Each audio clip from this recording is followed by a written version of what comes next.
depan. Bismillahirrahmanirrahim. Alhamdulillahilladzi amarana bisyukri walidaini wal ihsani ilaihima wa hathana ala ightinami birrihima wa istina'il ma'rufi ladaihima wa nadabana ila khafdil janahi min rahmati lahuma i'zaman wa ikbara wa awsana bittarahumi alaihima kama rabbayana sighara. Allahumma farham walidina, Allahumma farham walidina, Allahumma farham walidina waghfir lahum warhamhum warda anhum ridan tuhillu bihi alaihim jawami'a ridwanik wa mawatina afwika wa ghufranik وتحلهم به دار كرامتك وأمانك وأدر به عليهم لطائف برك وإحسانك. اللهم اغفر لهم مغفرة جامعة تمحو بها سالف أوزارهم وسيئ إصرارهم وارحمهم رحمة تنير لهم بها المجع في قبورهم وتؤمنهم بها يوم الفزع عند نشورهم. اللهم تحنن على ضعفهم كما كانوا على ضعفنا متحننين وارحم انقطاعهم إليك كما كانوا في حال انقطاعنا إليهم راحمين وتعطف عليهم كما كانوا علينا في حال صغرنا متعتفين.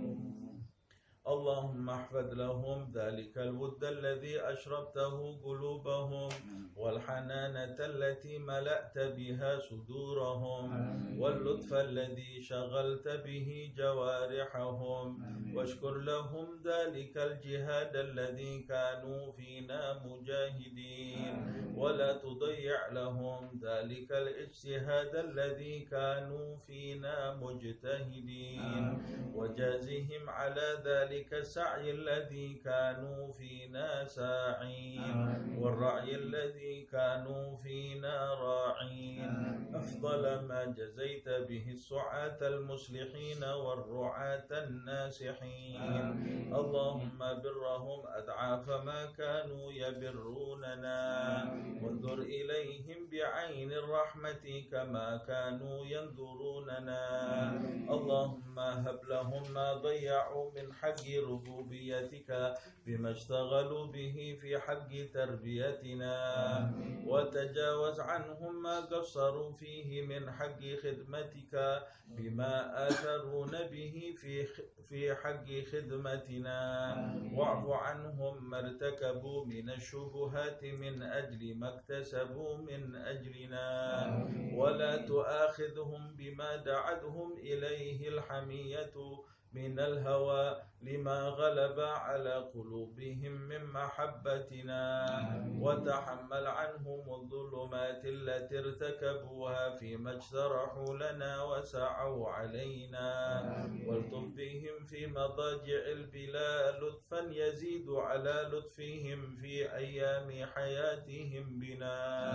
اللهم وما هديتنا له من الطاعات ويسرته لنا من الحسنات ووفقتنا له من القربات فنسألك اللهم أن تجعل لهم منها حظا ونصيبا وما اقترفناه من السيئات واكتسبناه من الخطيئات وتحملناه من التبعات فلا تلحقهم منا بذلك حوبا ولا تحمل عليهم من ذنوبنا ذنوبا.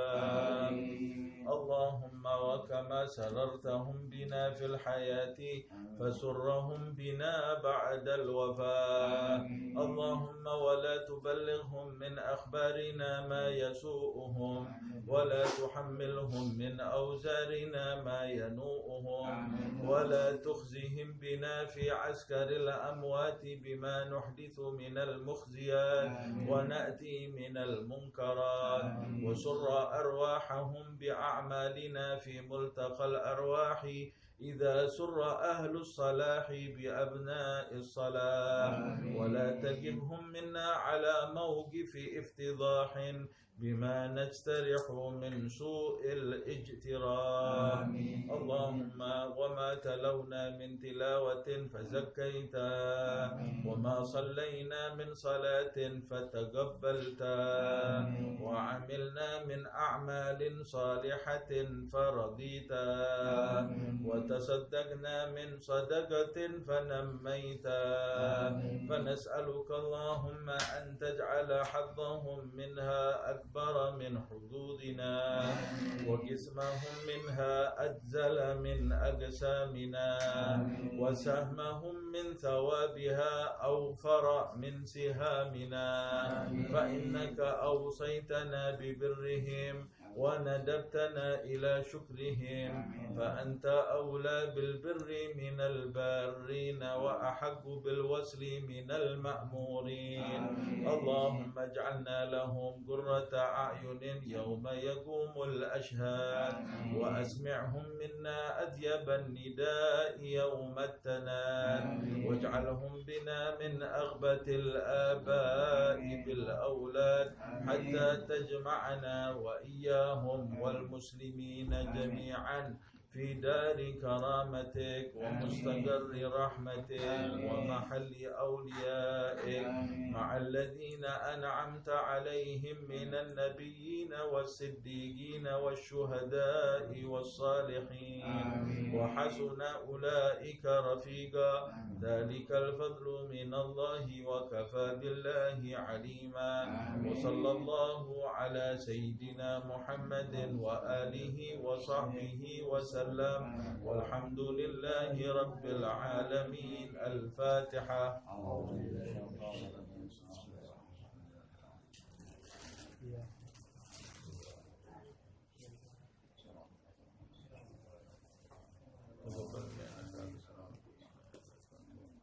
اللهم لا تحرمنا كرما عندك لشفاء اللهم وفقنا للعمل الذي يرجون إليك في الدنيا والآخرة اللهم زهدنا بالدنيا وفقنا بالآخرة واجعلنا من عبادك على أمرنا وحسن اللهم مغفرتك أوسع ورحمتك أرجى إلينا أعمالنا صلى الله على سيدنا محمد الحمد لله.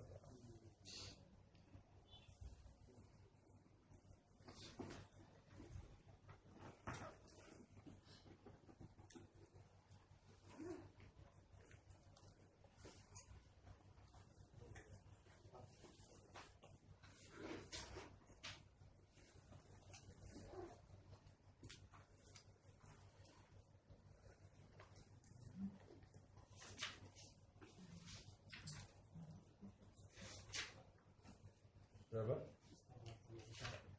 84 ya?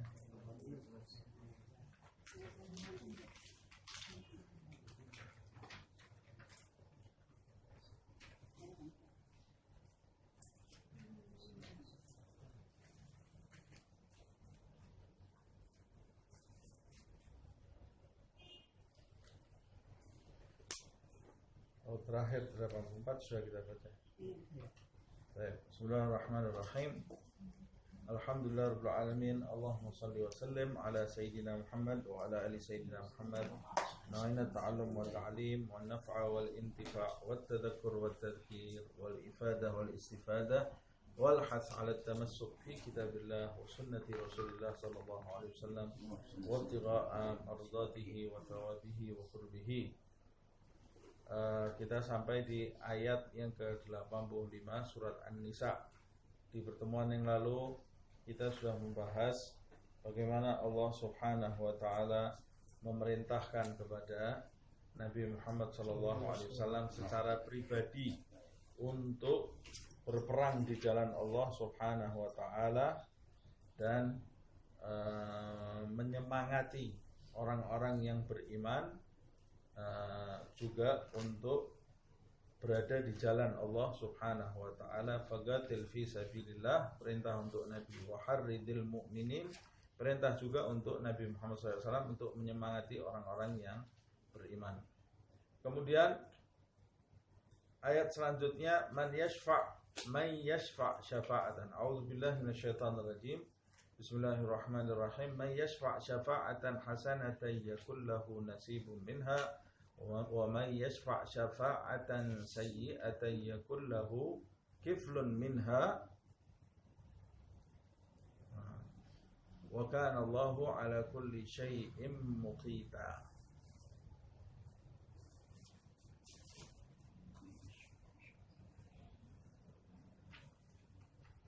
May yashfa' syafa'atan hasanatan. Barang siapa memberi pertolongan. Syafa'ah itu artinya pertolongan. Siapa yang memberi pertolongan hasanatan, syafa'atan hasanatan. Man yashfa' syafa'atan hasanatan. Siapa yang memberi pertolongan, yaitu pertolongan yang baik, yakun lahu nasibun minha, maka dia akan memperoleh bagian dari pahalanya, pahala dari pertolongan tadi. Wa man yashfa' syafa'atan sayyi'atan. Tapi siapa yang memberikan pertolongan dengan pertolongan yang buruk, yakun lahu kiflun minha, maka dia juga akan mendapat bagian dari pertolongannya kepada keburukan tadi. Wa kana Allahu ala kulli syai'in muqita, dan Allah Subhanahu wa taala terhadap segala sesuatu muqita. Muqita yaitu menguasai. Allah Subhanahu wa taala itu yang menguasai segala-galanya. Nah, dalam ayat ini masih berkaitan dengan ayat yang sebelumnya. Kaitannya ada banyak keterkaitan. Jadi ketika Nabi Muhammad SAW diperintahkan oleh Allah Subhanahu wa taala untuk memerangi orang-orang musyrik. Yang pertama, Nabi diperintahkan untuk memerangi orang-orang musyrik.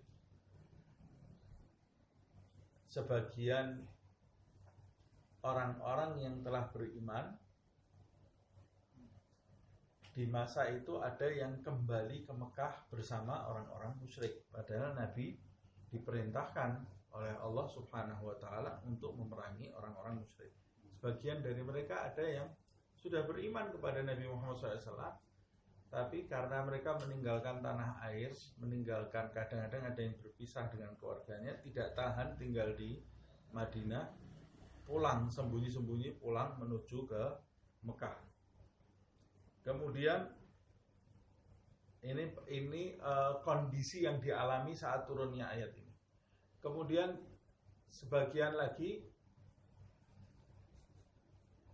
ahli tafsir lagi mengatakan ayat ini turun untuk Nabi Muhammad SAW yang diperintahkan oleh Allah Subhanahu wa taala menyemangati orang-orang yang beriman agar ikut berperang di jalan Allah Subhanahu wa taala. Itu berarti termasuk orang yang yashfa' syafa'atan hasanatan. Lalu sebagian lain ada yang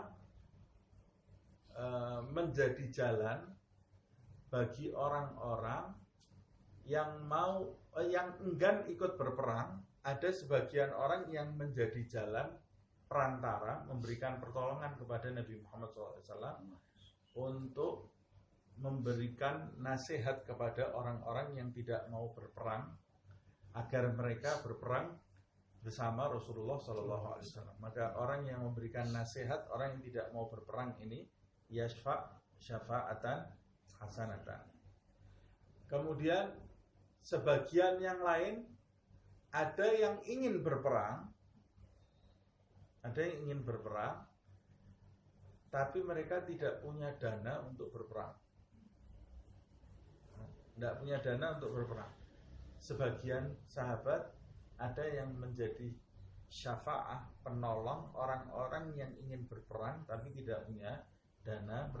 Sebagian sahabat ada yang menjadi perantara antara orang ini dengan memenuhi perintah Rasulullah SAW, yaitu dengan memberikan dana, menyuplai dana kepada mereka supaya ikut berperang bersama Rasulullah SAW. Jadi ada beberapa kondisi ya. Yang pertama, Nabi mengajak orang di jalan Allah SWT.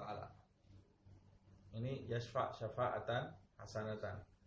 Kemudian sebagian orang yang menasehati, memotivasi orang yang enggan menyambut ajakan Nabi Muhammad SAW.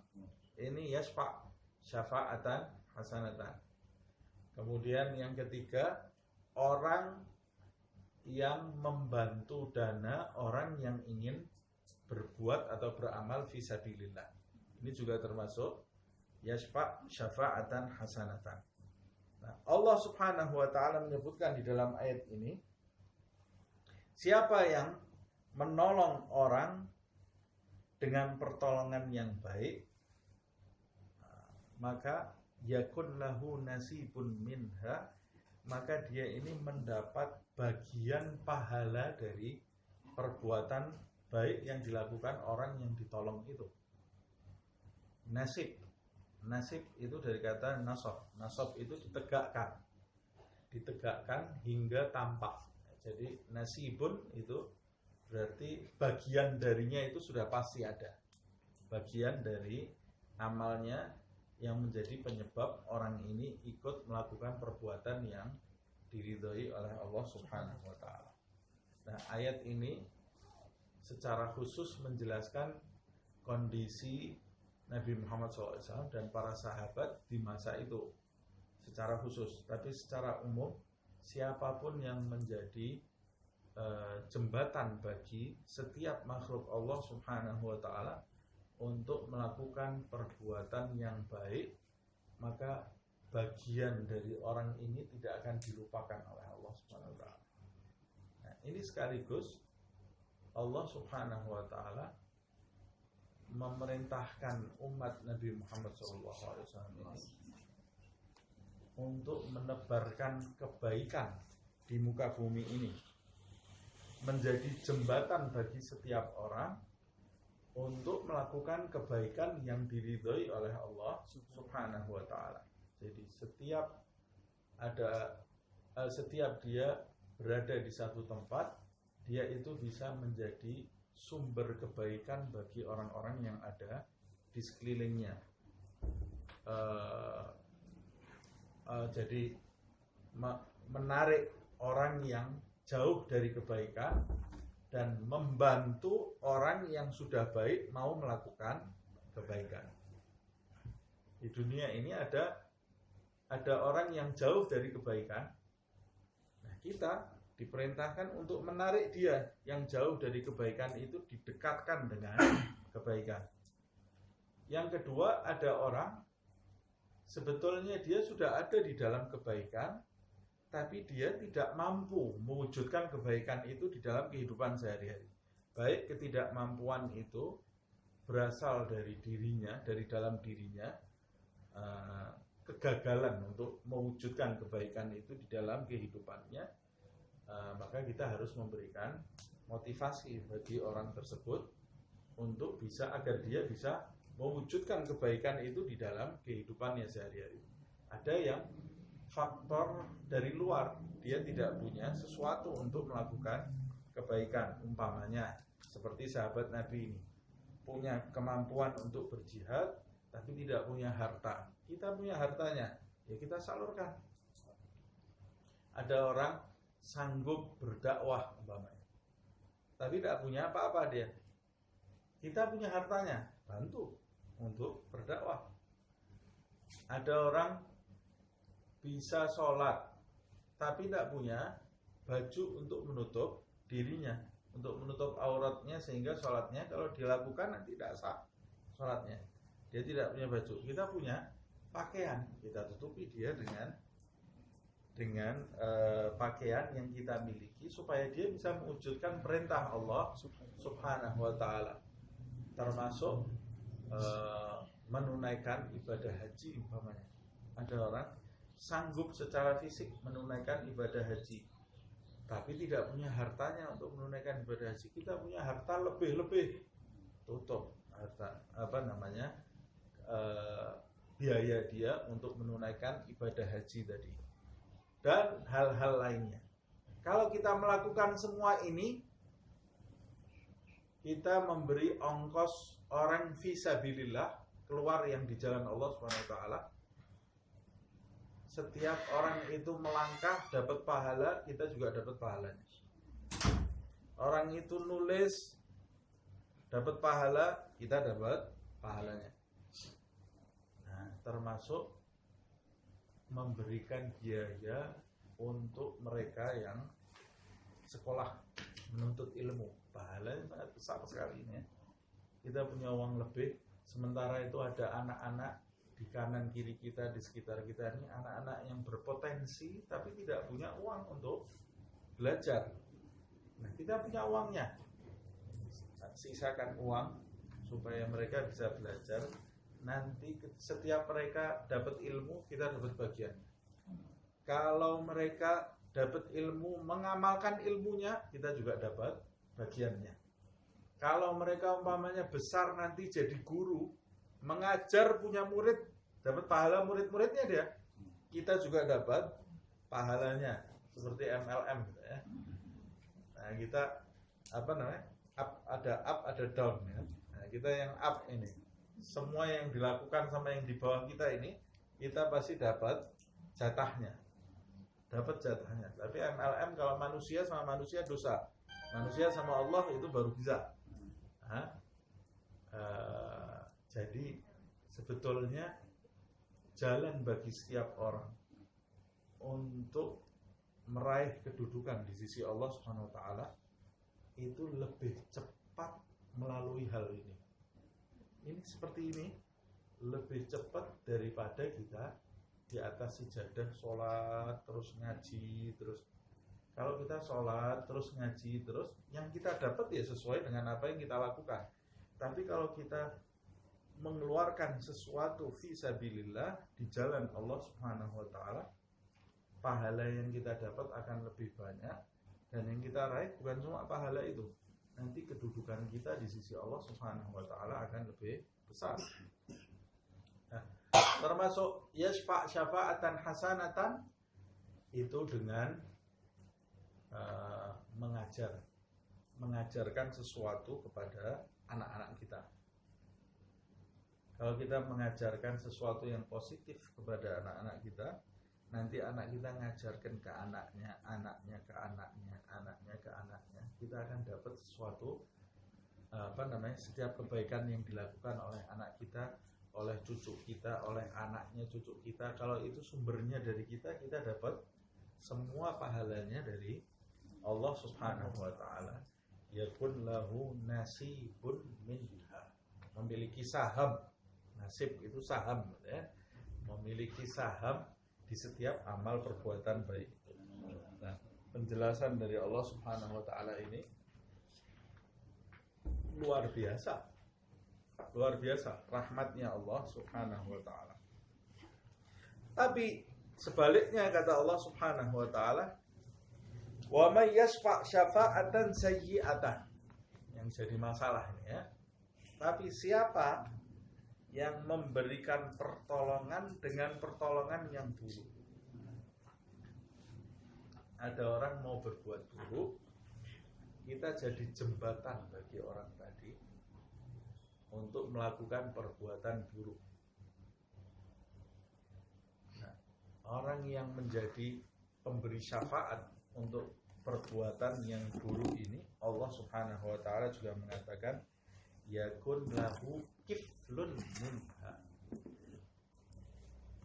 Jadi sebagian ahli tafsir mengatakan kalau nasib itu bagian yang baik, tapi kiflun itu bagian yang buruk. Kiflun itu bagian untuk yang buruk.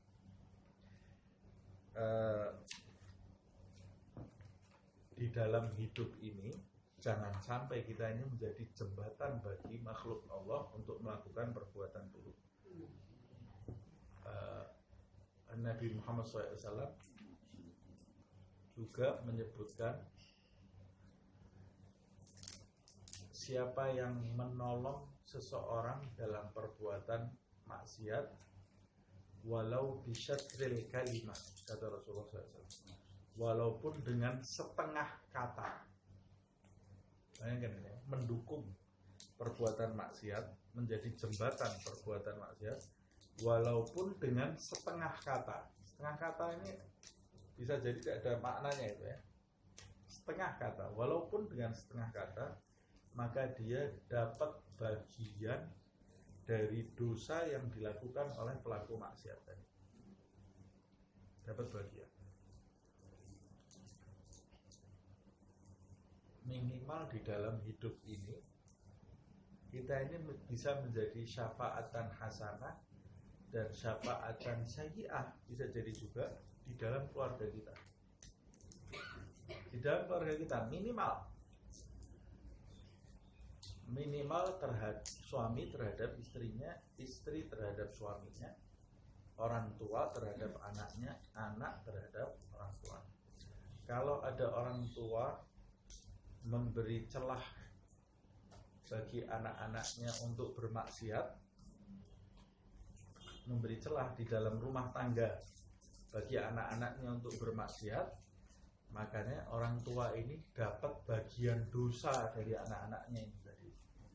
Nah itu makanya kan ada istilah sering yang dibicarakan, nak jangan berbuat dosa, kalau kamu berbuat dosa bapak juga dapat dosanya. Kalau bapak itu membuka celah bagi anak tadi untuk berbuat dosa. Tapi kalau bapak itu sudah memberikan nasihat, ibunya juga memberikan nasihat kepada anak tadi agar jangan berbuat dosa, anaknya tetap berbuat dosa, dosanya tidak nyampe ke bapak. Nah, tapi kalau bapak itu memberi celah bagi anak itu, celah yang kita tidak sadari itu biasanya dari televisi, dari acara film, atau dari HP, dari HP.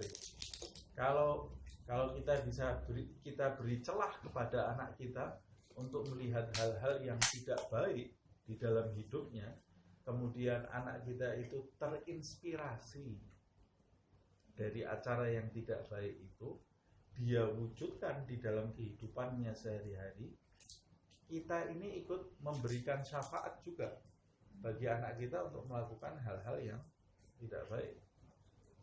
Nah, berapa banyak orang tua sekarang di rumah ini menjadi syafaat yang buruk bagi anak-anaknya di dalam rumah tadi itu. Memberi syafaat yang buruk.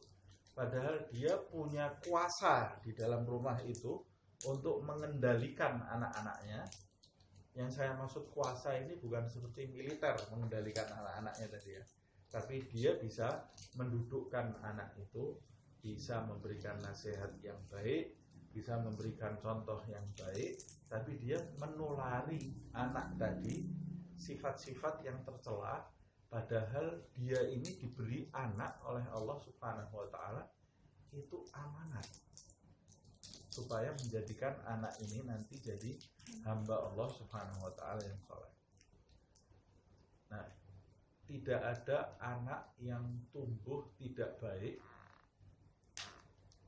kecuali itu ada coretan orang tua di anak tadi. Ada coretan orang tua di anak tadi. Sebab Rasulullah SAW bersabda, kullu mauludin yuladu 'alal fitrah fa abawahu yuhawwidanihi aw yunassiranihi aw yumajjisanihi. Setiap anak itu lahir dalam kondisi fitrah. Fitrah itu suci. Kedua orang tuanya lah yang disalahkan sama Nabi, orang tuanya. Kedua orang tuanya lah yang menjadikan anak itu seorang Yahudi atau seorang Nasrani atau seorang Majusi. Ini hadisnya masalahnya bukan Yahudi, Nasrani, Majusinya. Kalau di masa Nabi memang kaitannya dengan Yahudi, Nasrani, Majusi. Kaitannya sebab yang ada dulu itu Islam sama non-Muslim. Nah kalau sekarang ini, apalagi di Indonesia, Islam ini begitu kuat. Anak saya insya Allah tidak mungkin lah jadi Yahudi, Nasrani, Majusi. Tapi ada kemungkinan dia rusak atau tidak? Ada kemungkinan rusak. Nah, kalau ada kemungkinan rusak, ini buah karya siapa? Kembali kepada orang tua. Jadi masalahnya hadis Nabi ini yang perlu kita garis bawahi itu adalah Nabi melimpahkan tanggung jawab atas perbuatan anak itu kepada orang tua tadi. Nah, ini umumnya seperti itu. Terutama kepada anak. Kita tidak bisa mau meluruskan anak sudah besar. Meluruskan anak sudah besar itu susah. Makanya Nabi mengatakan kullu mauludin. Maulud itu anak yang baru lahir. Kita kalau mau membentuk anak itu sejak dia lahir sudah kita arahkan dia sesuai dengan umurnya, harus kita arahkan kepada hal-hal yang positif. Kalau kita membuka celah bagi anak kita untuk melakukan hal-hal yang negatif, maka jalannya akan bengkok. Kalau jalan bengkok itu begitu kuat, nanti kalau sudah besar kita mau meluruskan lebih susah lagi. Jalannya lebih jauh, bengkoknya lebih jauh. Kita mau narik jadi lurus itu lebih susah. Berapa banyak orang tua yang memperturuti nafsu anaknya.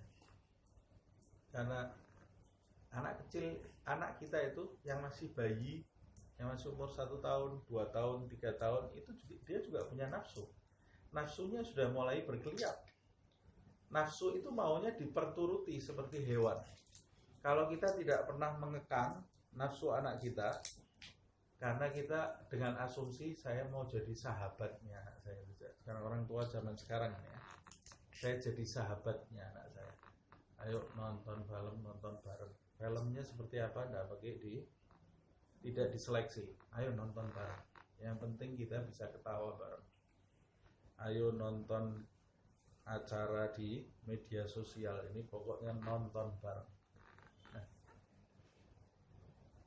kalau kita biarkan kecilnya bisa jadi sahabat, besarnya ini nanti seperti ini. Nah, dia ke sana, kita ke sini. Kita mungkin sudah bisa memilah pola pikir kita karena kita sudah dewasa. Tapi anak kecil sama orang dewasa kan beda. Dia membentuk karakter anaknya seperti itu. Padahal kita umpamanya cuma main-main, nonton film itu cuma sekedar nonton. Tapi anak kita ini beda sama kita. Kita ini sudah melalui jenjang yang lama, sehingga mungkin lebih bisa memilah, ini cuma film. Tapi kalau anak itu bisa menjadi karakter. Nanti gede, awalnya dulu nonton bareng, tambah besar, tambah jauh arahnya. Awalnya bersahabat, dewasanya jadi musuh. Jadi musuh nanti. Nah, kalau sudah jadi musuh, itu susah. Makanya sebelum ada aku di dalam diri anak, itu kesempatan orang tua untuk mengisi hal-hal yang positif. Kalau sudah ada aku, anak itu kalau sudah bisa bilang aku, nah itu sudah susah. Egonya sudah bercokol di dalam dirinya. Maka isi anak-anak kita ini kita jejali dengan informasi yang positif. Loh, masa saya tidak boleh nonton film, tidak boleh? Ya sekarang kalau mau menonton film boleh-boleh saja, tapi didampingi orang tua, dan orang tua itu harus mencontohkan kepada anak. Umpamanya ada yang tidak bagus dilewati, kemudian memberi pelajaran, nak ini sesuatu yang tidak baik, jangan ditiru. Kemudian ada yang hal-hal positif di film itu bisa diadopsi, kemudian diambil, nak ini hal yang positif, kamu harus seperti ini di dalam hidup. Dulu Nabi Muhammad SAW itu mengajarkan hal-hal seperti ini. Nah, orang Islam itu harusnya seperti ini, kan pasti ada sisi yang positif. Tapi kalau film itu sama sekali tidak ada positifnya, tidak usah diajak nonton. Kalau mau nonton sendiri. Kalau rusak sendiri. Sebab kita berbuat dosa sendiri, itu tanggung jawabnya di sisi Allah lebih ringan daripada kita buat dosa lalu menjadi syafaat bagi orang lain untuk melakukan perbuatan dosa. Jadi ada pahala jariah, ada dosa jariah. Nah, kita diperintahkannya cari pahala jariah, bukan dosa jariah.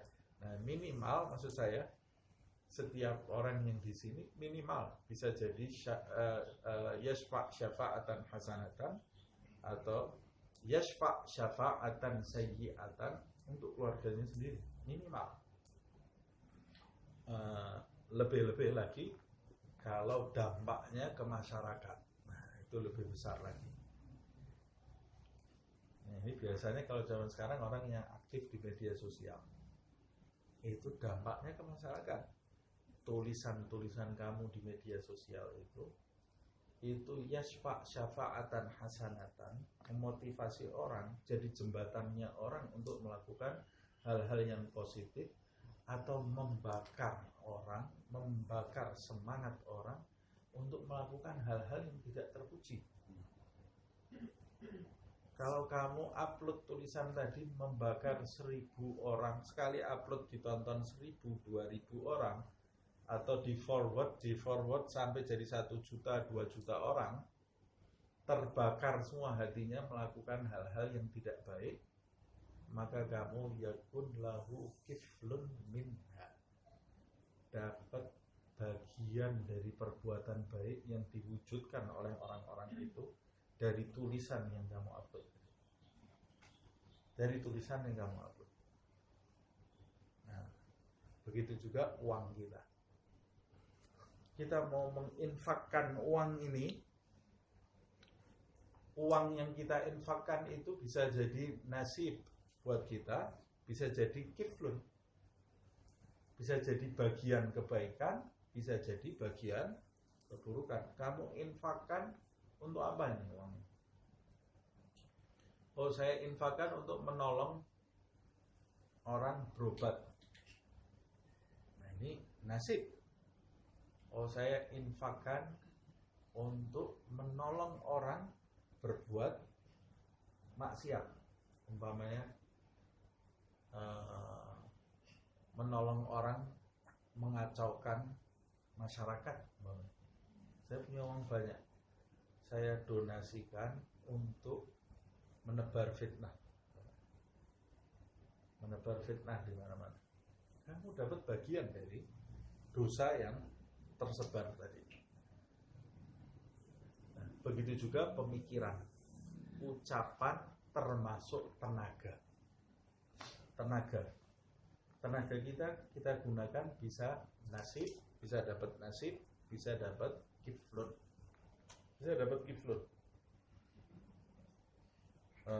begitu juga kepandaian kita bisa menjadikan kita dapat nasib, bisa dapat kiflun. Tinggal kita gunakan untuk apa? Kecuali kalau kita niatnya memberikan untuk hal-hal yang baik, tapi ternyata yang nerima itu menggunakan untuk hal-hal yang buruk, itu bukan tanggung jawab kita. Umpamanya, salah satu contoh, saya memberikan kerudung untuk banyak wanita. Ternyata kerudung itu tidak digunakan untuk kerudung, digunakan malah untuk baju, jadi seksi gitu ya. Nah, itu urusan dia dengan Allah SWT. Saya kan nyebar kerudung ini maksudnya buat ini digunakan untuk nutup rambutnya maksudnya. Sama seperti ayah saya pernah jualan kerudung tahun yang lalu, tahun 90-an, jual jilbab gitu ya, jilbab jumputan zaman dulu, jumputan itu yang beli pemesanan di Bali banyaknya luar biasa, sampai bertruk-truk. Orang Bali sudah banyak yang masuk Islam ini. Wah, senang sekali tuh ayah saya jualan itu jualan dia itu ya, jualan sampai Akhirnya coba teliti ini di Bali banyak orang Islam apa bagaimana? Ternyata di Bali dibuat bikini sama turis-turis dijual sebagai bikini, jadi apa? Baju buat turis-turis jadi mini bajunya. Padahal itu jilbab buat menutup kepala. Akhirnya di stop jual belinya karena tahu sudah digunakan untuk sesuatu yang tidak bermanfaat. Nah, begitu juga kita kalau jualan itu kalau kita tahu orang ini membelinya untuk maksiat, kita tidak boleh menjual ke orang lain. Kita punya ilmu, mau mengajarkan ilmu kita kepada seseorang, kita tahu ini kalau kita ajari ilmu ini kita menggunakannya untuk maksiat. Orang tadi menggunakannya untuk maksiat, kita tidak boleh mengajarkan ilmu itu kepada orang lain. Makanya niat itu penting, mengajarkan niat kepada anak-anak kita, kepada murid-murid itu penting. Saya mau jual pisau, saya tahu pembelinya ini perampok. Pisau dapur saya jual, pembelinya perampok. Saya tahu persis ini perampoknya, tidak boleh saya jual, tidak boleh karena kalau dia beli pasti akan dia gunakan untuk hal yang negatif. Nah, kita lanjutkan. Yakun lahu kiflun minha wa kana Allahu ala kulli syai'in muqita. Dan Allah Subhanahu wa taala Maha berkuasa atas segala sesuatu. Maksudnya Allah Subhanahu wa taala berkuasa mencatat semua kebaikan dan semua keburukan yang dilakukan oleh hamba-hambanya. Wa idza huyyitum bi tahiyatin fahayyu bi ahsana minha aw rudduha. Nah, masih berkaitan juga ini ya. Kalau idza huyyitum bi tahiyatin, apabila kamu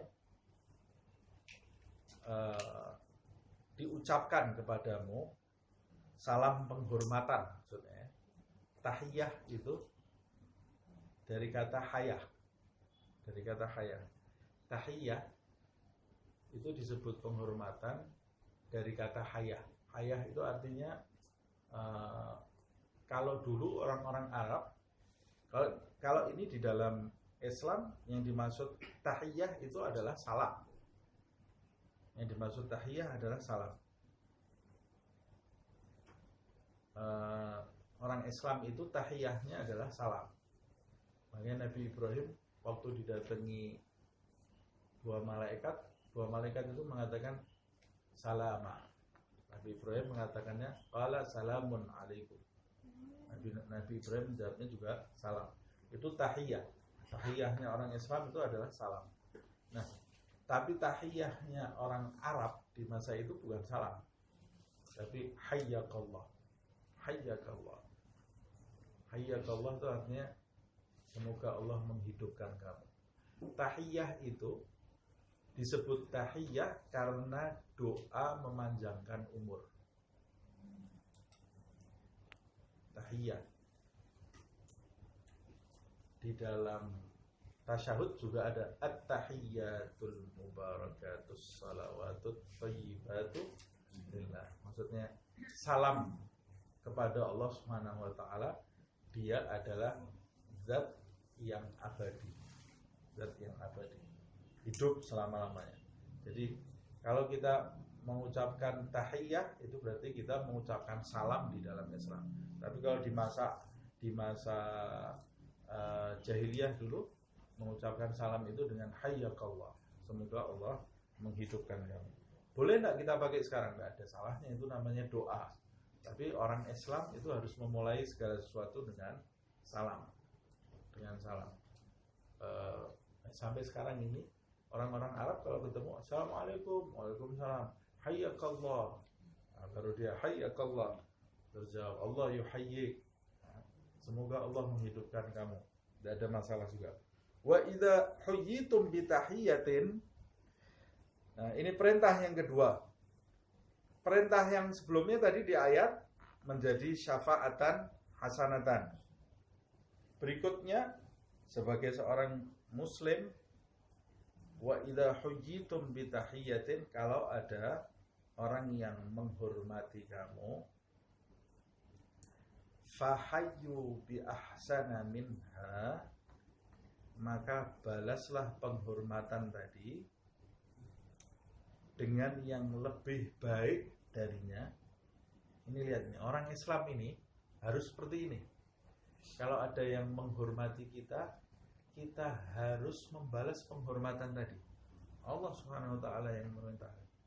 Ada yang menghormati kita, kita balas penghormatan bi ahsan minha. Perintahnya Allah.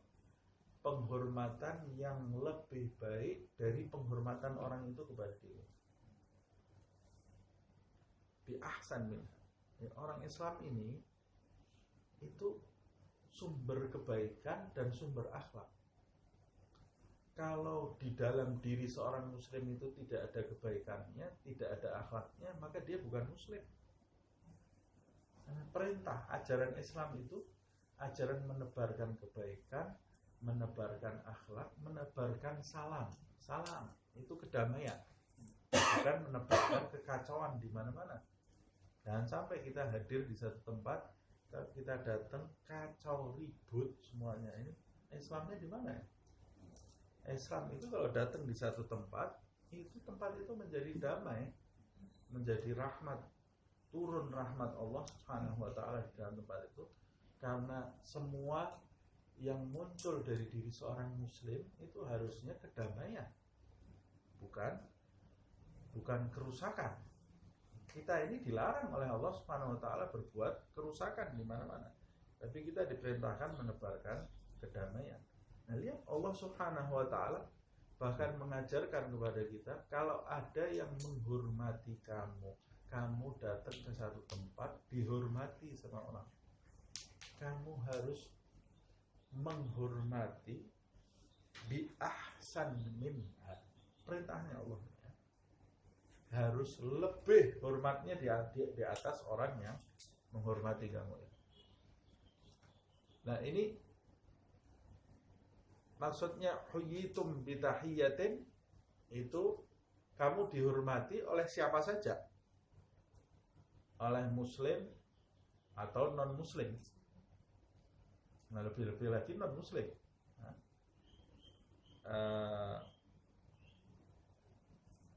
Bahkan sebagian ahli tafsir mengatakan, bahkan bukan manusia sekalipun, kalau hormat kepadamu, kamu juga harus hormatnya lebih kepada orang tersebut. Pertama, mengandung perintah menghormati makhluk itu sesuatu yang baik. Yang kedua, kalau kamu yang dihormati, maka kamu harus menghormati yang menghormati kamu itu di atasnya. Au rudduha, atau kamu balas penghormatan itu yang sepadan dengan penghormatan dia. Itu minimal. Tapi di bawah itu nggak boleh. Nah, kalau orang itu menghormati kamu setinggi 2, kamu minimal menghormatinya juga setinggi 2. Atau yang lebih bagus, bi ahsan minha. Orang itu memberi kamu 2, kamu memberi 3, nilainya 3. Nah, sebagian ulama juga mengatakan ini juga bagian dari perintah salam. Salam di sini maksudnya perintah salam secara letterlek dan perintah menebarkan salam, esensi dari salam itu sendiri. Jadi dalam hadis Nabi Muhammad SAW memerintahkan orang menebarkan salam, afsyus salam. Tebarkanlah salam, kata Rasulullah, kepada orang yang kau kenal atau orang yang tidak kau kenal. Kita diperintahkan mengucapkan salam. Salam yang dimaksud ini salam secara letterlek, yaitu kita mengucapkan salam, assalamualaikum, atau esensi dari salam itu sendiri, yaitu kita menebarkan kedamaian di dalam hidup kita,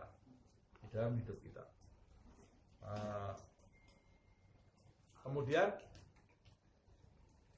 dalam ayat ini juga terjadi permasalahan fikhiyah, permasalahan fikih. Permasalahan fikihnya mengucapkan salam itu ya. Mengucapkan salam itu pertama, mengucapkan salam itu hukumnya menjadi sunnah, tapi menjawabnya hukumnya menjadi wajib. Karena ini yang diperintahkan kan jawab salamnya sama Allah Subhanahu wa taala. Fahayyu. Kemudian yang kedua, menjawab salam minimal sepadan. Sunnah di atas itu.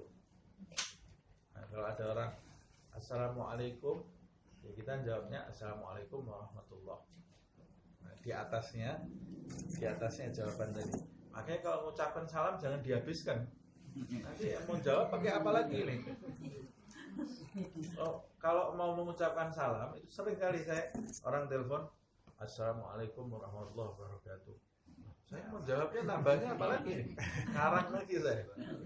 Kalau mengucapkan salam itu jangan lebih-lebih Assalamualaikum. Biar orang yang jawab itu gampang bisa dapat sunnah. Waalaikumsalam warahmatullahi. Nah, minimal Assalamualaikum warahmatullahi. Nanti yang jawab tambahi wabarakatuh. Jadi bisa lebih bi ahsan minha. Ahsan minha. Nah, jawabnya hukumnya wajib dan jangan menyulitkan orang. Kalau mau mengucapkan salam itu pastikan orangnya itu mudah menjawab. Jangan mengucapkan salam di atas mobil. Mobilnya jalan kencang, Assalamualaikum. Orang yang mau jawab gimana ini? Sudah sampai di mana ini yang mengucapkan salam? Karena ada ceritanya satu ulama wari' ini, ulama yang betul-betul menjaga agama. Ada orang naik kuda, dia lagi duduk santai di teras rumahnya. Assalamualaikum, kudanya lari. Ya, Allah jawabnya ini wajib hukumnya. Akhirnya dia naik kuda dikejar orang tadi. Dikejar sampai sudah hampir mendahului gitu. Waalaikumsalam, kamu ini bukan menebarkan salam ini. Nyusahin saya kamu ini. Ucapan salam terus lari kata dia. Kalau ucapan salam yang di tempatnya, mengucapkan salam itu hukumnya sunnah.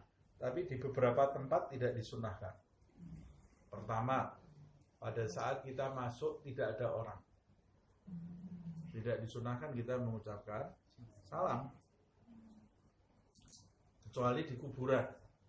Di kuburan tidak ada orang. Kok kita itu salam untuk penduduk kubur, lain lagi ya. Dan penduduk kuburnya jawab. Kalau tidak jawab, kita tidak disunnahkan mengucapkan salam. Jadi yang di kubur itu kita mengucapkan sesuatu dia dengar dia. Makanya kita masuk perkuburan kan Assalamualaikum ya ahlal kubur. Nah, salam bagimu hai penduduk kubur. Penduduk kubur itu jawab, tapi kita tidak dengar. Kalau kita dengar lari kita. Tidak jadi ziarah lari kita. Tapi dia jawab. Orang yang dikasih kelebihan sama Allah ya bisa dengar dia jawabannya. Nah, dengar dia. Kalau kita duduk di kuburannya orang tua kita ngomong dia dengar dia. Nabi Muhammad saja pernah ngomong sama orang kafir kok. Waktu dikubur Ashabul Badr, diajak ngomong sama Nabi, kata sahabat, ya Rasulullah sudah mati kok diajak ngomong. Dengar apa enggak dia ini? Kata Rasulullah, kita yang lebih hidup tidak lebih dengar dari mereka. Dari mereka ini lebih dengar. Dalam riwayat juga malaikat mungkar nakir itu datang setelah telapak kaki yang terakhir itu lewat. Itu berarti telapak kakinya datang gitu, dia dengar. Yang datang siapa dia tahu. Dari keluarganya dia tahu. Makanya ziarah itu sunnah. Keluarga kita yang sudah meninggal itu kalau kita ziarahi dia senang juga. Seperti kita kunjungi, seperti kita ketika mengunjungi di masa hidupnya. Sama kirim doa dari rumah, nyampe juga. Cuma kalau kirim doa kan seperti SMS gitu ya.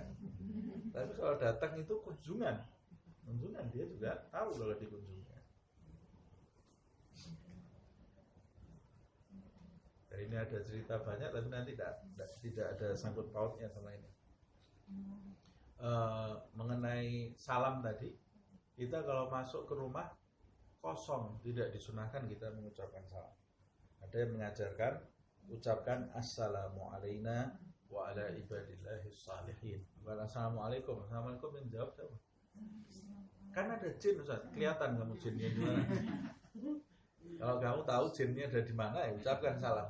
Ya kalau pas ada jinnya, kalau tidak ada, tidak usah diucapkan. Kemudian tidak disunahkan juga mengucapkan salam saat orang sedang sholat. Ada orang tapi sedang sholat, tidak disunahkan kita mengucapkan salam. Dan kalau ada orang mengucapkan salam, orang yang lagi sholat itu jawab, batal sholatnya. Batal. Karena di dalam sholat itu salam itu hanya boleh diucapkan untuk Allah dan untuk Nabi Muhammad SAW secara langsung, ya, kata ganti kedua. Kepada Allah, tahiyatul mubarakatus salawatut thayyibatullah, assalamu alaika. Kepada Nabi Muhammad SAW, ayyuhan nabiyyu wa rahmatullahi wabarakatuh. Kalau ada orang assalamualaikum, kita salam, waalaikumsalam. Walaupun orang itu tidak dengar, batal sholat kita. Nah, di dalam sholat itu khitab, kata-kata itu hanya boleh ditujukan kepada Allah dan kepada Nabi Muhammad SAW. Yang lainnya batal, kecuali kalau menggunakan kata ganti ketiga. Misalnya di dalam surat Suhufi Ibrahim wa Musa alaihi wassalam. Ini kata ganti ketiga ini kan. Kepada mereka berdua salam. Itu tidak apa-apa. Itu doa. Tapi kalau alaikumassalam, kepada kalian berdua, batal sholat kita. Karena itu menjadi kata ganti kedua. Lalu salam juga tidak disunahkan saat kita masuk ke ruangan, ada orang tapi sedang makan semuanya. Masih makan. Kita tidak disunahkan mengucapkan salam.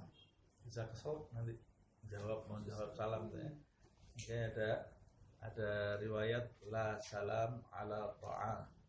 Tidak ada salam pada saat orang masih berada di dalam hidangan. Tidak disunahkan kita mengucapkan salam. Tidak disunahkan. Tidak disunahkan juga mengucapkan salam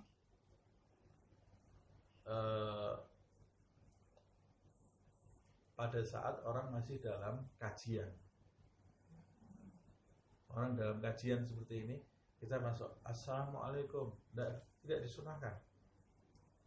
Tidak disunahkan. Sebab itu bisa membuyarkan konsentrasi. Jadi orang kalau masuk dalam satu tempat kajian sudah dimulai, itu harus masuknya pelan-pelan supaya tidak membuyarkan konsentrasi. Kalau bisa tidak ketahuan itu lebih baik. Nah, supaya tidak menjadikan orang semua melihat ke dia kan kacau konsentrasinya. Nah itu adab masuk dalam majelis. Jadi segera masuk, duduk, nggak usah salaman, nggak usah apa-apa, sudah langsung masuk duduk.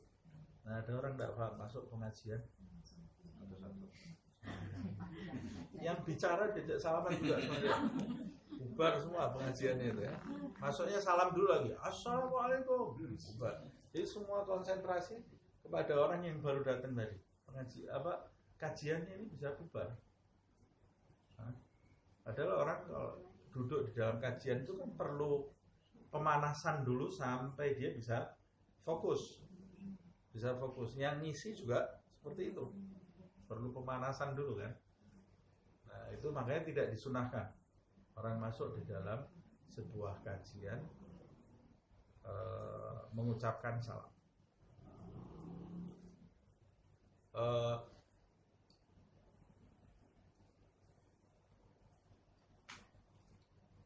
Orang sudah berada di satu tempat, sudah duduk, sudah ngobrol, sudah ini, tidak disunahkan lagi dia mengucapkan salam. Salam itu waktu pertama kali ketemu, masuk, assalamualaikum, nah itu sunnah. Ini sudah masuk, sudah duduk, ngobrol, sudah bicara macam-macam. Assalamualaikum.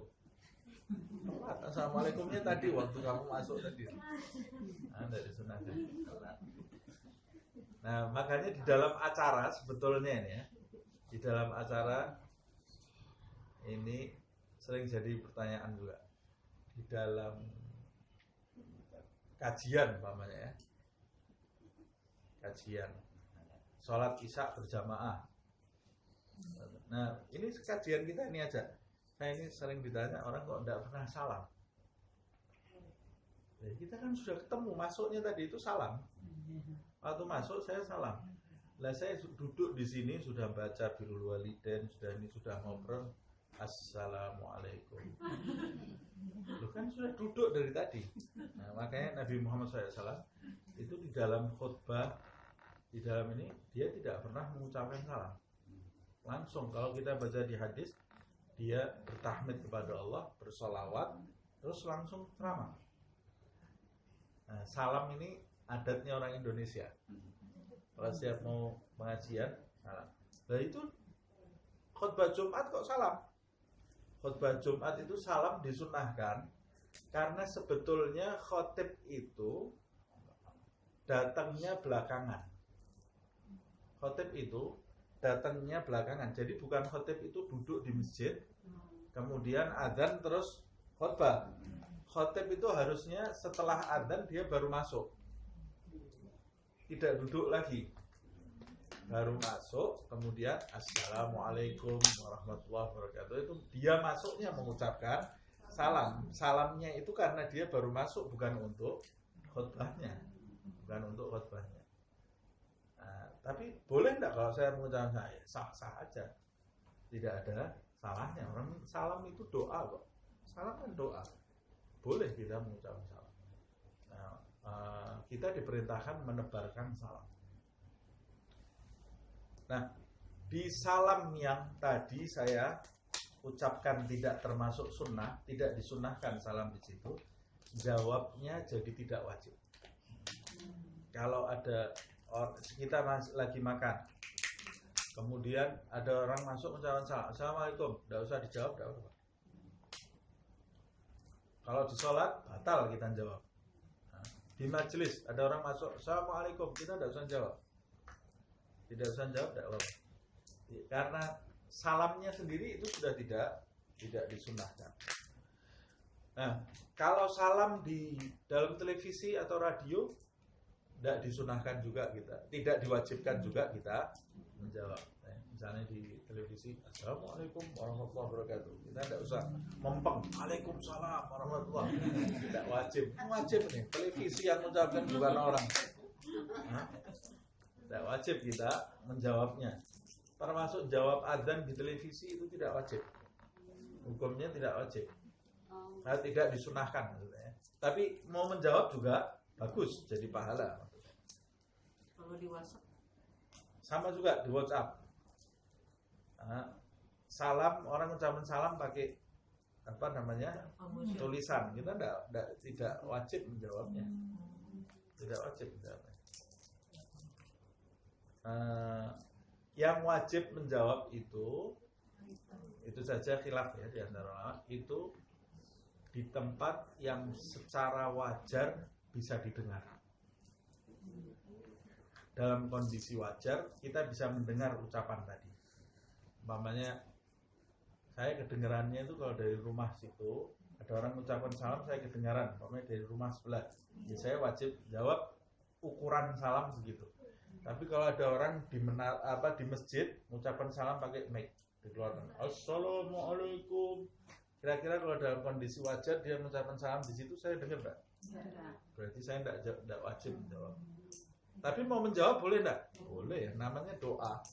Namanya doa ya. Begitu juga orang kirim salam pakai voice note. Orangnya di mana? Orangnya ada di Jawa Timur, saya di Jakarta. Ya, enggak wajib saya jawab. Enggak wajib saya menjawab. Kalau mau jawab, ya sah-sah saja. Dapat pahala enggak? Dapat. Namanya doa, itu orang doakan orang pasti dapat pahala. Nah, kemudian permasalahan yang lain, menjawab salam non-muslim. Boleh atau tidak? Nah, ini yang jadi problem ya. Jawab salam non muslim itu ada khilaf di antara ulama. Memulai salam untuk non muslim juga ada khilaf. Jadi ada non muslim jalan, saya mengucapkan salam, assalamualaikum. Itu ada khilaf juga di antara ulama.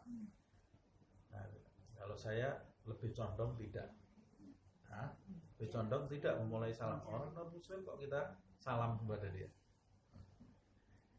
Walaupun kalau saya mengucapkannya boleh atau tidak, itu ada khilaf. Ada yang membolehkan, ada yang tidak. Kemudian menjawab salam dari non muslim. Ada non muslim mengucapkan salam, boleh atau tidak? Itu juga ada khilaf. Kalau saya condong tidak ada masalah. Tapi kalau ada orang bilang haram, ya sudah, itu pendapat dia, tidak usah pukul-pukulan karena beda pendapat. Yang penting ada sumbernya masing-masing. Ada sumbernya masing-masing. Jangan sampai kita kemudian merendahkan pendapat yang lain. Sepanjang itu ada sumbernya, hargai pendapat orang. Jangan pernah merasa paling benar sendiri.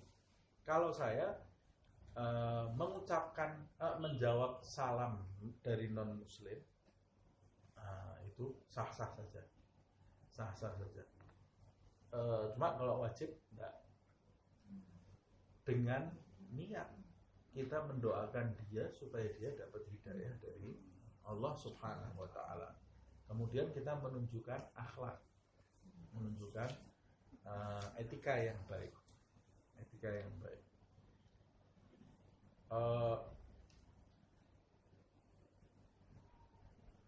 Nabi Muhammad SAW ada dalil yang mengatakan tidak boleh orang mengucapkan salam untuk non muslim. Buktinya Nabi Muhammad SAW dulu pernah seorang Yahudi, maksud saya buktinya mengucapkan salam untuk non muslim itu boleh. Di antaranya adalah Nabi Muhammad pernah ada seorang Yahudi mengucapkan salam tapi diplesetkan kepada Rasul. Untuk Rasulnya diplesetkan. Orang Yahudi itu senangnya pengecut, benci tapi tidak berani melawan, gitu ya. Jadi dia merubah salam itu jadi sam. Sam itu artinya racun. Assalamualaikum. Sama orang Yahudi ini ketemu Nabi Muhammad, assalamualaikum. Racun bagimu, bukan keselamatan, racun bagimu. Nabi Muhammad dengar, dijawab oleh Nabi, waalaikum. Ya buat kamu juga racun. Waalaikum. Tapi Nabi Muhammad ini menjawab. Nah, karena Nabi Muhammad menjawab, maka disimpulkan salam itu, jawab salamnya Yahudi pun diperbolehkan. Andai kata Yahudi itu mengucapkan assalamualaikum, ya Nabi juga akan menjawab waalaikum. Salam juga bagimu. Kemudian dalil yang kedua, di dalam ayat ini tidak ada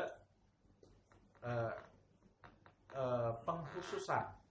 Fa'idha huyyitum bitahiyyatin. Jika diucapkan salam kepadamu, tidak ada pengkhususan di ayat ini salamnya orang Islam. Karena di masa Nabi Muhammad SAW, Nabi itu tinggal di Madinah, ada orang Islamnya, ada Yahudinya, ada Nasraninya. Allah mengatakan, idza huyyitum bitahiyyatin. Jika ada seorang mengucapkan salam kepadamu,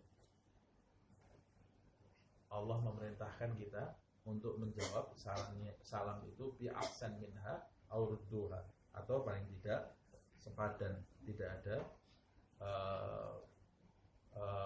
pengkhususan salam itu dari orang Islam. Walaupun demikian, para ulama semuanya memiliki pendapat, dan pendapat mereka pasti ada sumbernya. Ada yang mengatakan tidak boleh menjawab salamnya orang non muslim. Ada juga yang mengatakan demikian dengan alasan-alasan tertentu. Tapi kalau kita bisa menimbang-nimbang, ya. Kemudian terakhir yang dimaksud tahiyah di sini, salam penghormatan di sini adalah ucapan salam assalamualaikum. Jadi kalau saya ketemu dengan orang kemudian mengatakan hayyakallah, tidak dapat pahala sunnah saya. Jawabnya juga tidak wajib. Atau saya ketemu orang sabahul khair, atau saya ganti dengan bahasa Indonesia selamat pagi umpamanya. Ini saya tidak dapat pahala sunnah. Tidak dapat pahala sunnah mengucapkan tahiyah, walaupun itu kan juga salam penghormatan gitu ya. Selamat pagi itu kan salam penghormatan. Selamat pagi, selamat siang. Selamat itu kan artinya dari salam juga. Maksudnya selamat pagi itu pagi ini selamat, itulah.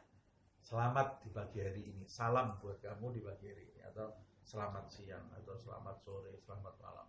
Tapi saya tidak dapat pahala dari ucapan itu. Dari ucapan itu saya tidak dapat pahala.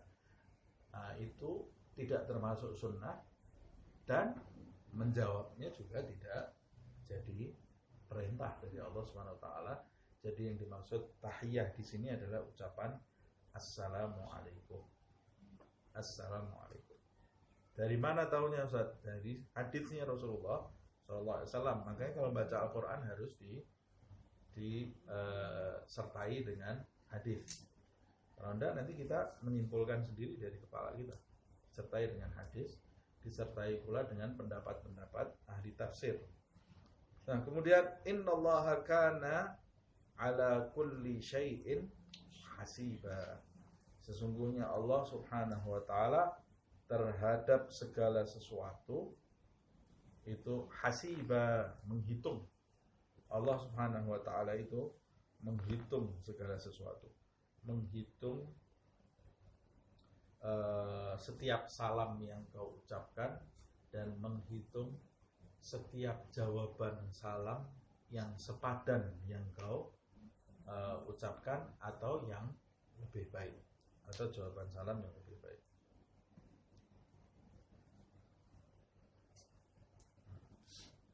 Hasibah, kata hisab. Saya kira sampai di sini sudah jam 11:30. Dulu di antara kebiasaan Sayyidina Ali bin Abi Thalib, kita kalau berpapasan itu sunnah, kita yang mengucapkan salam pertama itu dapat pahala sunnah. Jadi sebagian sahabat dulu saling berebut, bersegera mengucapkan salam terlebih dahulu. Tapi di antara kebiasaan Sayyidina Ali, dia tidak mengucapkan salam terlebih dahulu, biar orang lain yang mengucapkan salam. Jadi dia kalau berpapasan nunggu dulu, nunggu orang mengucapkan salam ke dia, sampai ada orang yang bertanya akhirnya, kenapa kamu kok tidak pernah mengucapkan salam dulu? Bukankah kita ini bersegera malahan meraih sunnah? Kata Sayyidina Ali, ada dua alasan saya. Apa alasannya? Alasan yang pertama, saya tidak mau membebani orang. Takut orang itu tidak jawab. Kalau tidak jawab nanti jadi beban dia. Nah, jawabnya wajib. Yang kedua, saya ingin salam itu diucapkan dari orang itu supaya orang itu dapat pahala. Jadi berbagi pahala dia ya. Bukan cuma berbagi harta, berbagi pahala Sayyidina Ali ini.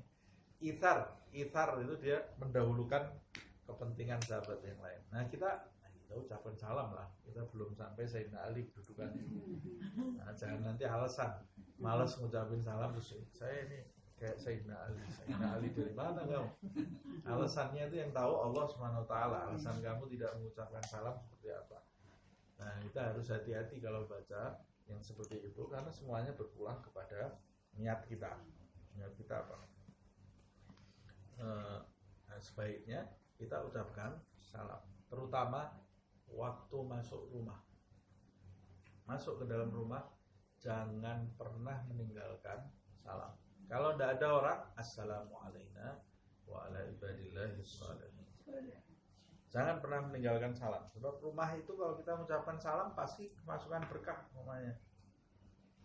Rumahnya itu nanti ada berkahnya, didoakan terus.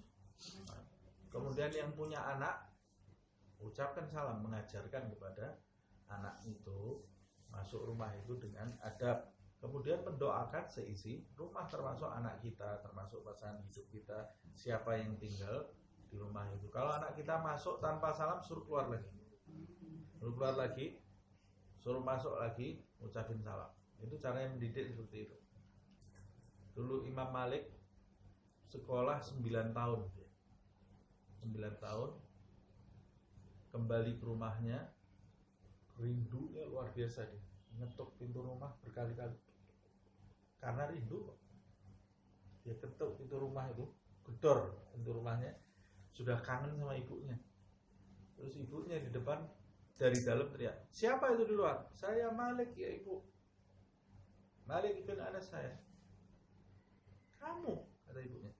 Gedor pintu berkali-kali, padahal karena rasa kangen. Jangan masuk ke rumah, balik lagi ke pondok, belajar lagi.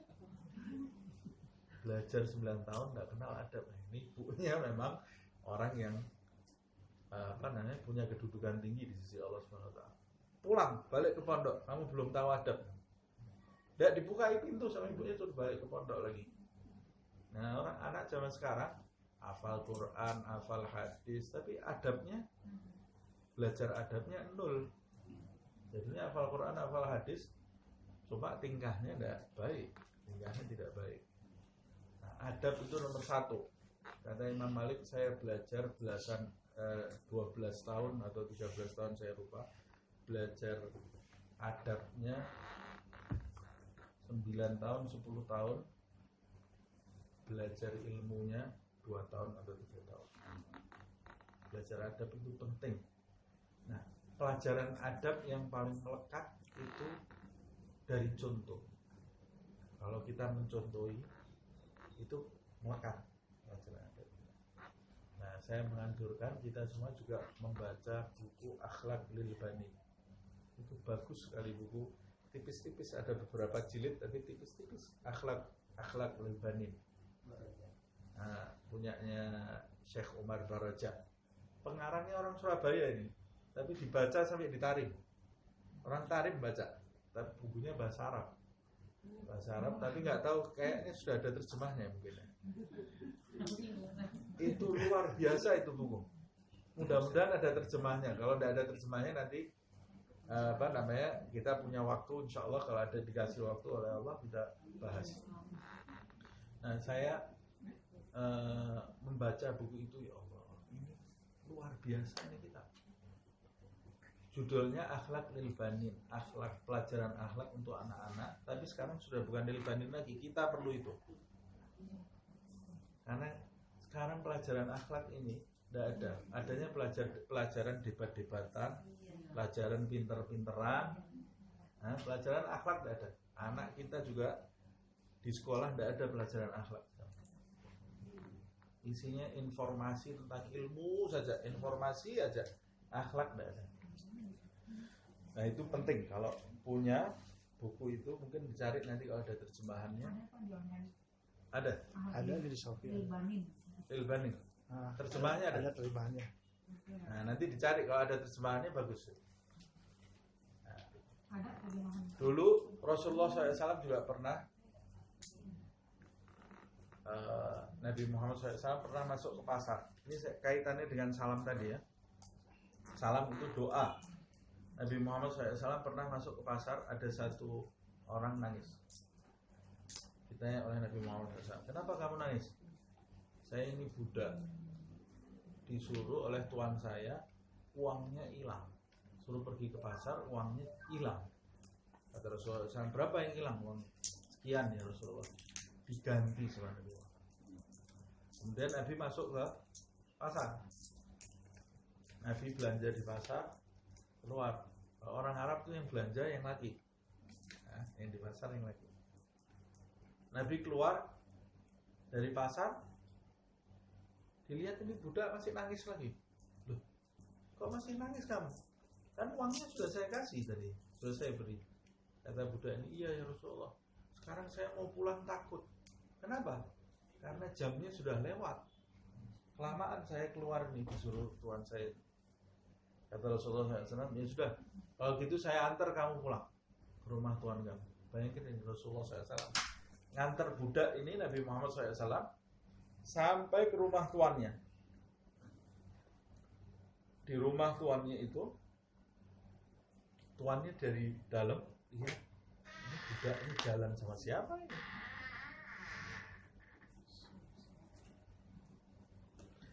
Jalan dengan siapa ini budaknya? Ada sesuatu yang indah. Dari jauh dilihat, sudah dekat ternyata itu Rasulullah SAW. Kaget ini tuannya ini. Budaknya digandeng sama Rasulullah SAW, digandeng sama Nabi. Kemudian Nabi mengucapkan salam, Assalamualaikum. Tuannya dari situ ya, di balik pintu itu tidak dijawab sama tuan. Assalamualaikum, tidak dijawab lagi. Assalamualaikum. Waalaikumsalam warahmatullahi wabarakatuh ya Rasulullah. 3 kali baru dijawab. Kata Rasulullah SAW, kenapa kok salam saya ketiga baru kamu jawab? Kata yang punya rumah, supaya rumah saya didoakan banyak oleh Rasulullah SAW. Jadi pinter nih dia. Dan jawab itu ada tujuannya kan, nanti kalau tidak jawab ucapin salam lagi nih, supaya rumah saya ini didoakan oleh Rasulullah. Jadi salam itu doa. Kemudian Nabi Muhammad SAW menjelaskan, ini budak kamu tadi begini dijelaskan oleh Nabi Muhammad SAW. Kata dia, ya Rasulullah, ini sudah bukan budak saya lagi, ini orang merdeka. Tidak pantas tangan yang bersentuhan dengan tanganmu saya perintahkan jadi budak saya. Ini sudah orang merdeka. Budaknya ini asalnya mau kena marah, jadi merdeka karena datang bersama Rasulullah SAW. Semoga Allah Subhanahu wa Ta'ala mengampuni dosa-dosa kita, mengampuni segala kesalahan kita. Semoga Allah Subhanahu wa Ta'ala menjadikan kita penebar salam di muka bumi ini, dan menjadikan kita sumber salam dan menuju kepada negeri as-salam insyaallah bersama Nabi Muhammad sallallahu alaihi wasallam tanpa didahului hisab, fitnah dan adab. Amin ya rabbal alamin. Ila hadratin Nabi Muhammad sallallahu alaihi wasallam.